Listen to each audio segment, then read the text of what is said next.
તો બાળ મિત્રો, આપણે હોમ રો કી વિશે જાણીશું. કીબોર્ડ પર હોમ રો કી આવેલી છે શું છે એના વિશે આપણે જાણીએ. અને આ જે ટૉપિક છે બહુ મહત્ત્વનો છે. જે કોઈ પણ કોમ્પ્યુટર શીખવા કે ટાઈપિંગ શીખવા માંગતા હોય એમના માટે આ ઘણો મહત્ત્વનો ટૉપિક છે. હવે હોમ રો કી, જેને હોમ કી પણ કહેવાય છે, એ કોમ્પ્યુટર કીબોર્ડ પરની કી જે હરોળ હોય છે, જેના પર તમારી આંગળીઓ ટાઈપ કરતી વખતે તમે આંગળી ત્યાં મૂકી રાખો છો, તેને હોમ રો કહેવાય છે. ઉદાહરણ તરીકે જોઈએ તો સ્ટાન્ડર્ડ ક્વેરિટી કીબોર્ડ પર તમારા ડાબા હાથ માટે હોમ રો કી ASW અને F છે, અને તમારા જમણા હાથ માટે JKL અને અર્ધવિરામ હોય છે.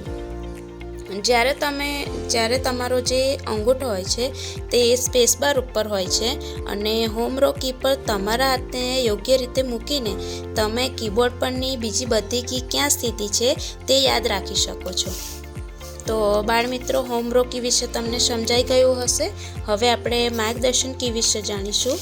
તો કોમ્પ્યુટર કીબોર્ડ ઉપર F અને Z કીને અનુક્રમે ડાબા અને જમણા હાથ માટે માર્ગદર્શિકા કી કહેવામાં આવે છે. બંનેનો અનુભવ થઈ શકે એવો ઉપસેલો ભાગ હોય છે, જેની મદદથી ટચ ટાઈપિસ્ટ હોમ કી આંગળીઓને યોગ્ય રીતે મૂકી શકે છે. કર્સરનો ઉપયોગ ટાઈપિંગ માટે માર્ગદર્શિકા તરીકે થાય છે. તે એક નાની ઊભી ઝબકતી રેખા હોય છે જે ટાઈપ કરતી વખતે તમને દસ્તાવેજમાં ઝબકતી જોવા મળે છે. તેને જ કર્સર કહેવામાં આવે છે. કર્સરની સ્થિતિ ખસેડવા માટે તમને સંબંધિત તીર એટલે કે એરો કીનો ઉપયોગ કરી શકો છો, અથવા તો માઉસ દ્વારા પણ તમે તેને ક્લિક કરીને તેની સ્થિતિ પર કરી શકો છો. હોમ રો ASW અને FJ માર્ગદર્શિકા કી જોઈ લીધું. તો વિદ્યાર્થી મિત્રો, તમને હોમ રો કી વિશે અને માર્ગદર્શન કી વિશે સમજાઈ ગયું હશે.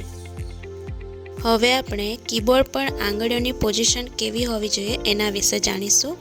તો 8 આંગળીઓ હોય છે, તો એમાં 4 આંગળીઓ જમણી બાજુ અને 4 આંગળીઓ ડાબી બાજુ હોવી જોઈએ, અને 2 અંગૂઠાઓ સ્પેસ બાર પર હોવા જોઈએ. દરેક હાથની આંગળી 4 કી પર હોવી જોઈએ. આરામ કરતી વખતે આંગળીઓ હોમ રો કી પર હોય છે અને અંગૂઠો સ્પેસ બાર પર ફરતો જોવા મળે છે. હવે આંગળીઓની કી વિશે આપણે શીખીએ. તો અહીંયા તમને ટોટલ 10 જોવા મળે છે. એમાં 8 આંગળીઓ અને 2 અંગૂઠા, 10 નાની આંગળીઓ. તમારે આમાં આંગળીઓના નામ યાદ રાખી લેવા જોઈએ, જેથી ટાઈપિંગમાં તકલીફ ના પડે. તો સૌથી નાની દેખાય છે તેને લિટલ ફિંગર, એની બાજુમાં રિંગ ફિંગર, મધ્યમમાં આવેલી છે તેને મિડલ ફિંગર, અને મધ્યની બાજુમાં આવેલી છે એ ઇન્ડેક્સ ફિંગર, અને થંબ એટલે કે અંગૂઠા આવેલા છે. એવી જ રીતે ડાબા હાથમાં પણ સેમ જ હોય છે.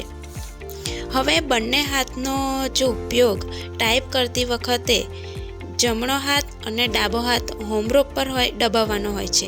એ તમને ફિગર બતાવ્યું છે અહીંયા.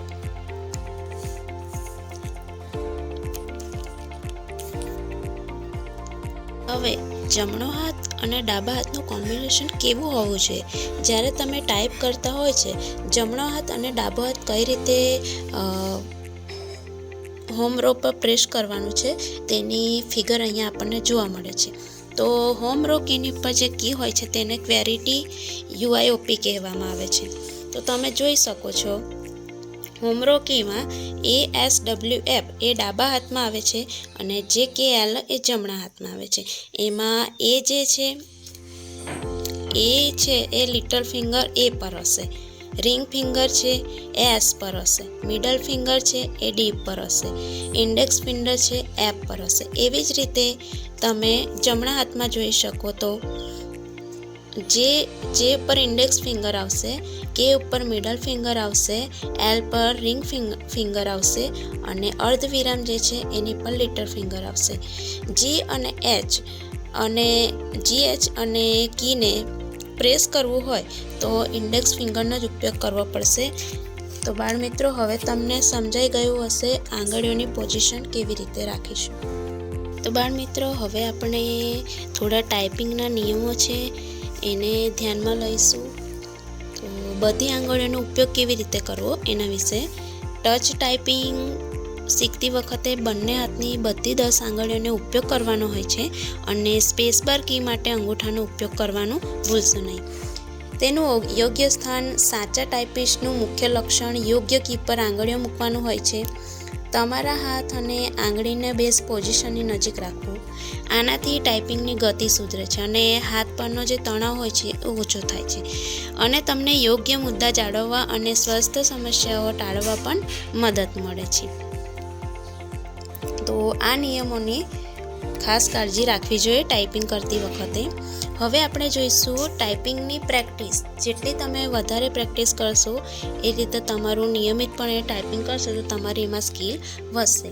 તો રેપિડ ટાઈપિંગ સોફ્ટવેરની વાત કરીએ તો રેપિડ ટાઈપિંગ સોફ્ટવેર જેવા સોફ્ટવેરમાં આપવામાં આવતી જે કસરતો નિયમિતપણે આપણે ટાઈપ કરીને ટાઈપિંગ કૌશલ્યમાં આપણે સુધારો કરી શકાય છે. જેટલી તમે પ્રેક્ટિસ કરશો એ રીતે તમારી સ્કિલમાં ડેવલપ થશે.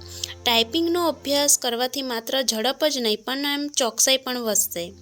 તો આ ટાઈપિંગની પ્રેક્ટિસ માટે આટલા મુદ્દાઓ તમારે ધ્યાનમાં રાખવા જરૂરી છે.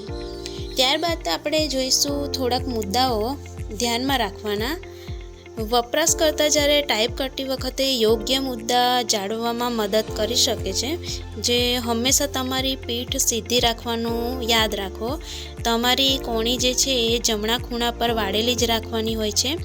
તમારા માથાનો સહેજ આગળ નમાવીને સ્ક્રીન તરફ જોવાનું હોય છે. તમારી આંખો અને સ્ક્રીન વચ્ચે ઓછામાં ઓછું 20 થી 30 ઇંચનું અંતર હોવું જરૂરી છે.